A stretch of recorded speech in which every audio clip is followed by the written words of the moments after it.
He had nothing left to lose. No command, no rank, no mercy. Just one mission: end the war. And that's exactly what he did. He didn't scream when the orbital bombardment began. The others did, his neighbors, his squad mates, the old woman across the street clutching a blanket instead of her granddaughter. The sky bled fire and sound. Buildings cracked like glass under pressure. The planet's crust rippled as if trying to shake off the agony from above. He didn't scream. He watched. 1 second, his daughter's laughter echoed through the back garden. The next, there was nothing. No house. No garden. Just ash and heat and silence. His name was Marcus Wren, former lieutenant of the Terran Special Response Corps. Now he was a smudge in the rubble, a specter wandering the edge of a war that had devoured everything. The Zero's dominion didn't negotiate. They didn't warn. They simply marked a colony, calculated its resource value, and struck with precision that bordered on indifference. A week before the attack, humanity believed the Zeros were just another hostile border species. Dangerous, yes, but containable. They were wrong. Out of Earth's 22 outer colonies, 19 were gone in under 6 months. No prisoners, no signals, just planetary silence. And when the burning reached Halron, the last civilian hub before the core, Marcus was there, retired, raising a family, teaching his daughter to fish. And in 1 hour it was all taken. He dug with his hands, not to save anyone. He knew they were gone. But he dug anyway, through the slag, the glassed soil, until his nails were bloodied and broken, until he found the melted edge of his daughter's prosthetic arm. She'd painted it green with glitter last week. That was when something in him changed, snapped. Not the kind of madness that screams and weeps, but the kind that goes still. A cold, methodical silence. He didn't call for help. He didn't answer rescue beacons. He walked. 100 kilometers to the nearest Down Zero's gunship. Half his ribs were cracked from shockwaves. His left eye blinded by debris. His suit torn and venting. Didn't matter. He found the wreck, killed the surviving pilot with a brick, and wired himself into the ship's neural port. It wasn't meant for human minds. The interface burned his spine and shorted half his nervous system.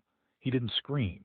He learned their language, not from translation software, but from raw data streamed into his cortex, one neural thread at a time. He learned their hierarchy, their tactics, their sacred war code. He found the coordinates to their command post buried in the ship's core memory, a battle carrier in orbit around Calthais, their staging moon. It was suicide, but that word had no meaning for a man with nothing left. He found a weapon depot, half destroyed, guarded by 3 Zero scouts. He slit the first's throat with a jagged metal shard, shot the second with its own sidearm, and let the third bleed out after breaking both its arms. No mercy, no rage, just calculation. He rebuilt the Zero's fighter, days without food, weeks without rest, only intravenous fluid packs and the flicker of ancient human vengeance.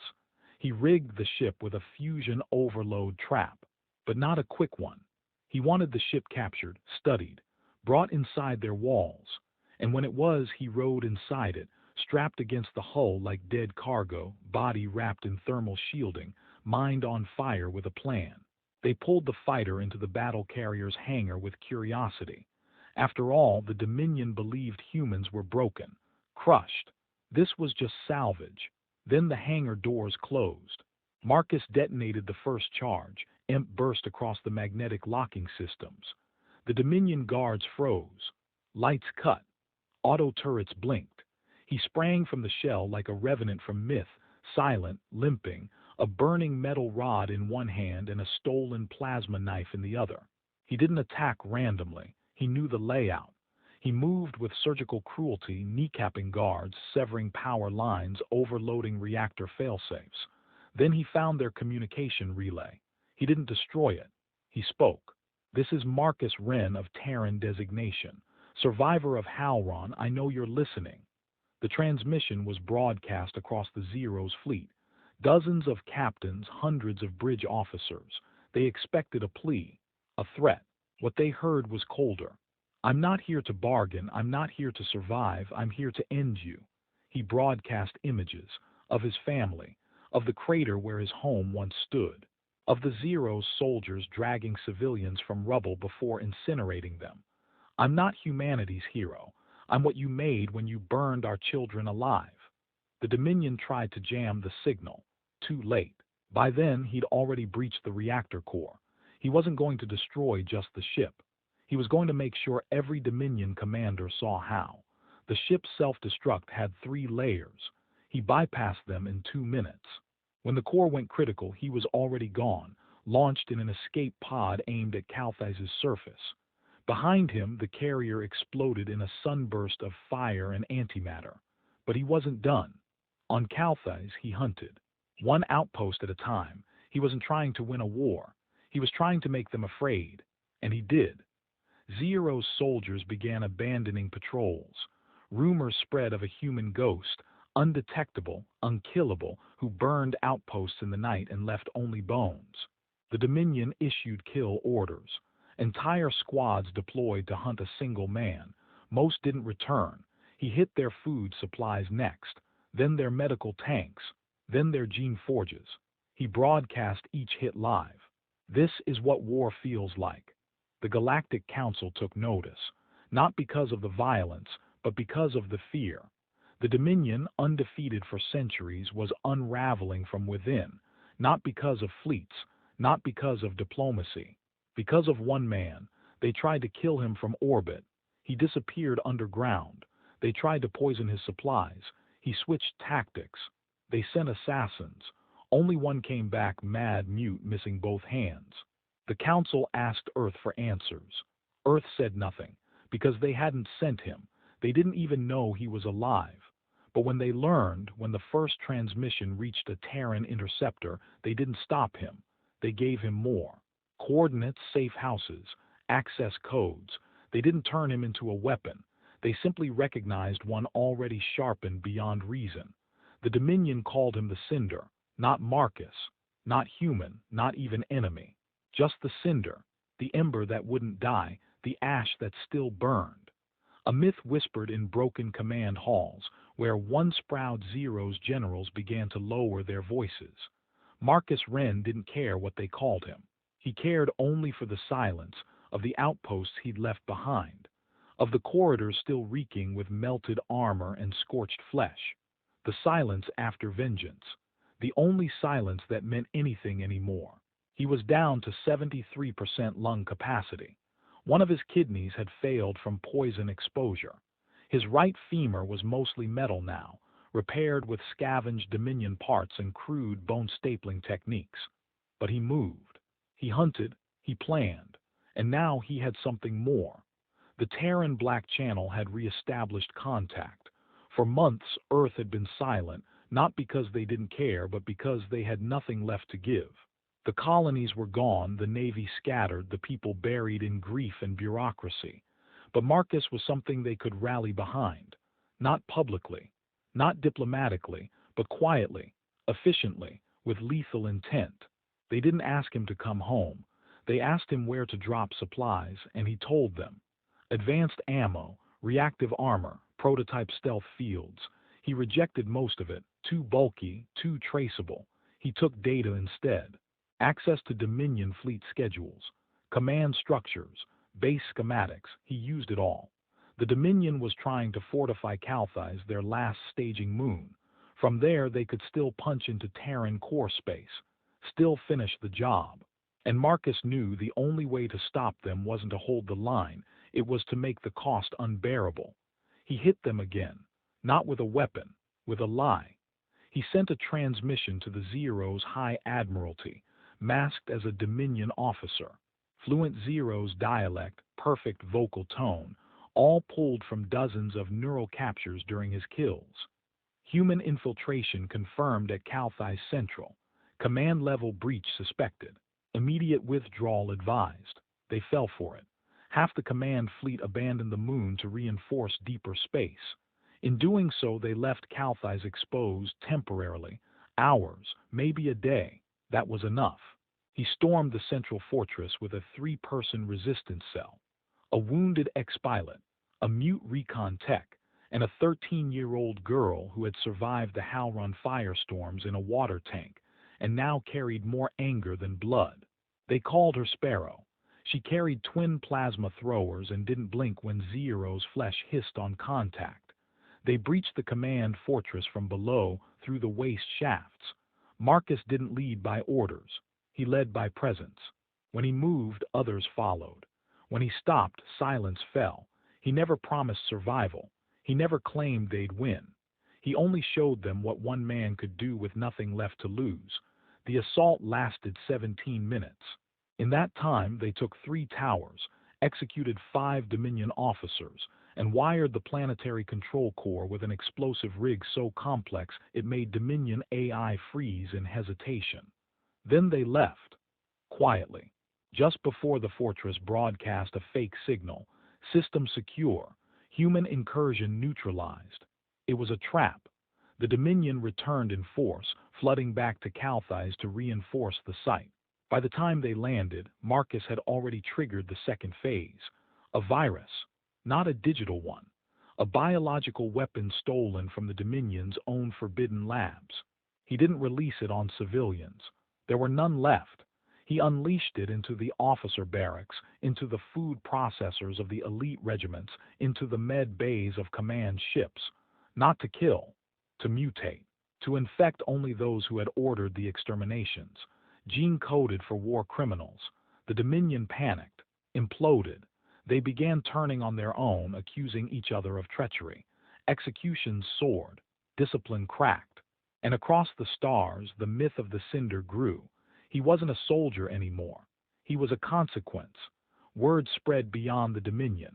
Other species who had once feared the Terran expansion now saw something worse. What humanity became when cornered, when grieving, when enraged, and they began to back away.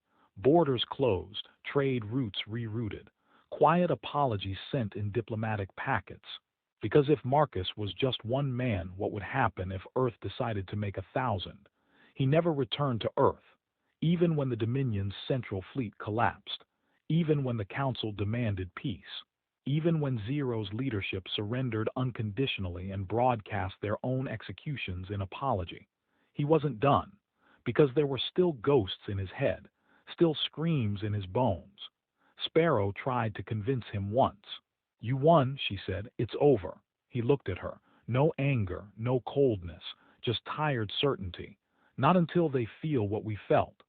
He hunted down the last of the Dominion's secret war architects, those who hid behind black screens and proxy fleets. They thought the surrender protected them. It didn't. He took them one by one, on asteroid stations, on drifting derelicts, in bunkers buried inside moons. No speeches, no broadcasts, just silence and fire. The Council issued an arrest warrant. Earth laughed, literally. The Terran ambassador responded with a single line. "You didn't arrest the ones who killed our children. You don't get to arrest the one who buried theirs." Marcus's body was failing. His nervous system ran on stimulants and rage. His lungs had to be purged weekly. His mind flickered between memory and now. But still, he moved. Because he knew something the Dominion never did. War isn't ended by treaties. It ends when the last mother can sleep without seeing flames in her dreams. And until then, he would keep walking. His body should have quit 100 battles ago. The medtechs who reviewed captured surveillance footage described it as physiologically impossible. A human sustaining that level of cellular trauma, neural degradation, and emotional compression for this long. And yet Marcus Wren kept going. He didn't walk like a man anymore. He moved like momentum itself, silent, inevitable, unstoppable. When the Zero's Dominion finally collapsed, it wasn't from a final battle. It wasn't an invasion. It wasn't even Marcus's hand that detonated their last fleet. It was the chaos he'd left behind, the rot he'd fed into their core until it hollowed out the bones of an empire. But empires don't die cleanly. There were splinters, warlords, remnant cells loyal to the old command, and worse, black site architects who hadn't been accounted for, the ones who'd designed the Halron protocols, who'd recommended extermination cycles, who still believed humanity was a mistake that needed correction. Marcus called them the cleaners. He hunted them next. By then, Earth had formally declared peace. Humanity had signed the Council Accords. They were rebuilding, healing. Statues were going up in Terran cities, some even bearing Marcus's face, though no image could truly capture the man who had become more myth than soldier. He never attended the ceremonies, never heard the speeches, never cared. He was deep inside what used to be Dominion-controlled space, hunting ghosts through asteroid belts, forgotten factories, and sterilized moons. And they feared him, because Marcus didn't just kill, he remembered. Each cleaner he found, he made them see holograms of Halron's burning schools, of colonies turned to ash, of children buried in rubble. Then he let them beg, not for their lives but for understanding, for some shred of mercy. He gave them silence instead, not vengeance, just justice, the kind the galaxy had forgotten. But this time he wasn't alone. Sparrow was still with him, now 17, lethal, brilliant, and sharper than ever. She'd grown into her armor like it was skin. What she lacked in fear, she made up for in precision. They spoke rarely. They didn't need words. Their mission was the same. They picked up others too. A former Zero scientist who defected after watching his homeworld turn against him. A half-synthetic engineer who had lost her family to Dominion tests. Even a sentient AI from a ruined satellite that had rewritten its own core directives to follow Marcus. They didn't form a unit. They formed a legend. The Broken Flame, they were called. Not an army, not a fleet. Just a name whispered by those who wanted justice more than peace. Those who believed that the war had ended on paper but not in truth. And so Marcus burned forward, until he reached Krell Voss, a fortress buried under the crust of a dead planet, abandoned during the final war years. Off-grid, invisible to most scanners, but not to Marcus. He found it through an intercepted code string embedded in a Dominion escape pod, scrawled in the final dying pulses of a command agent's brainstem. Coordinates, a name, a phrase. The directive must survive. He knew what that meant. Krell Voss wasn't a fortress. It was the origin, the birthplace of the war doctrine, where the Dominion had first built the AI models that recommended full human eradication, where analysts mapped psychological terror as strategy, where the death of children was justified as statistical necessity.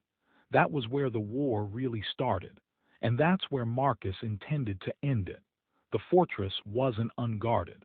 It was protected by what remained of the null units, biomechanical warforms, stripped of identity and programmed with only one command: defend Directive Prime. They weren't sentient, but they were brutal, faster than Zero's elites, stronger than mechs, and utterly unrelenting. Marcus and the Broken Flame broke through them anyway. It wasn't elegant, it wasn't clean, but it was final. Grenades carved holes through their chests. Directed imps short-circuited their neural loops.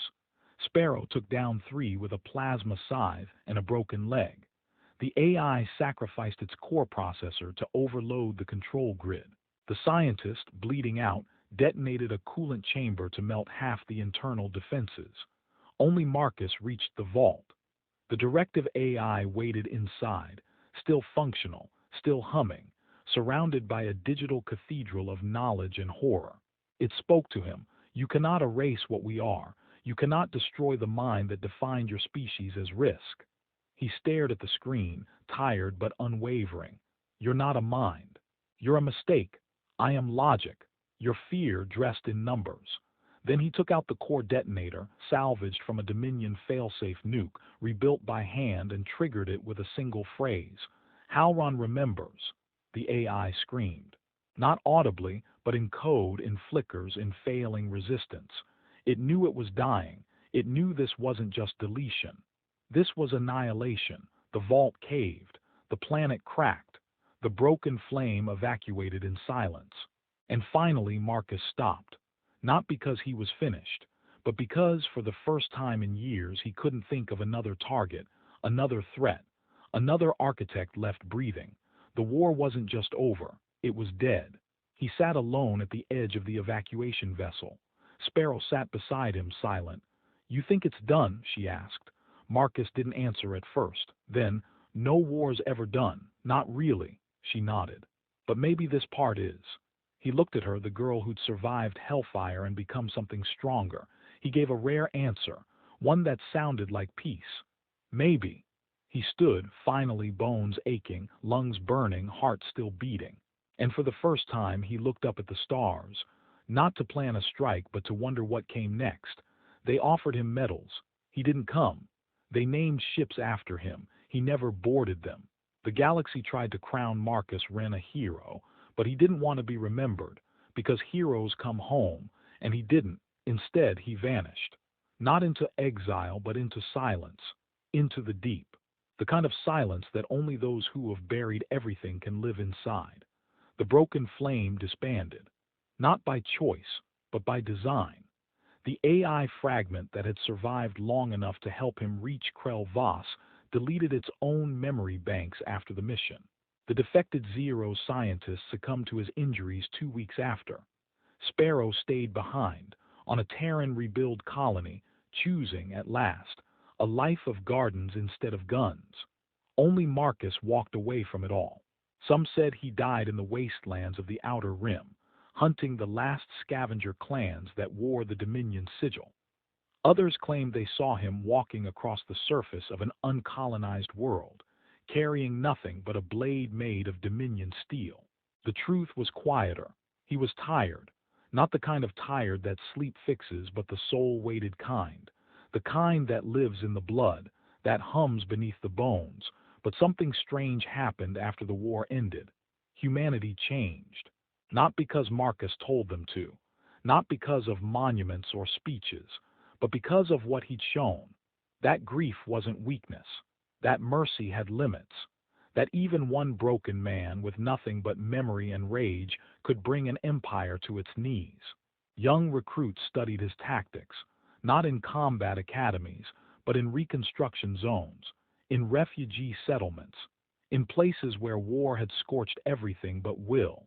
They studied the man who didn't just fight a war, he made sure it would never be repeated. The Zero's survivors, they rebuilt, not as conquerors but as witnesses. Some even joined the Terran Accord, quietly, shamefully, willingly, because they'd seen what happened when humanity fought without restraint. The Galactic Council, once smug and distant, restructured its protocols. A new clause was added to every interstellar treaty, the Terran Clause, which stipulated that no planetary strike could ever be authorized against a human population without unanimous council vote. They said it was about diplomacy. It wasn't. It was about fear, not of Earth, of what Earth became when it lost someone like Marcus. And then a signal, years later, from the edge of known space. A transmission encrypted in old Terran military code.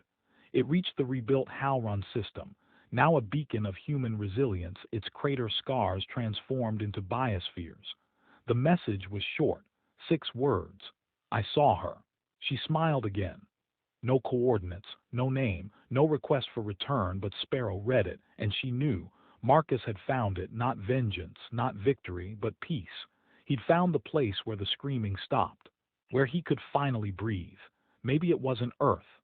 Maybe it wasn't anywhere mapped, but it was his, and he'd earned it. No more weapons, no more ghosts, just the memory of a daughter's laughter echoing again in a place where war could no longer reach. That was his final act, not to destroy, but to vanish. Because sometimes the greatest legacy is the silence left behind after the fire fades. The war was over, and Marcus Wren, the man who ended it, was finally home, wherever that was. They took everything from him, his home, his family, his future. But they made one mistake: they let him live. Now he's the reason the war is over.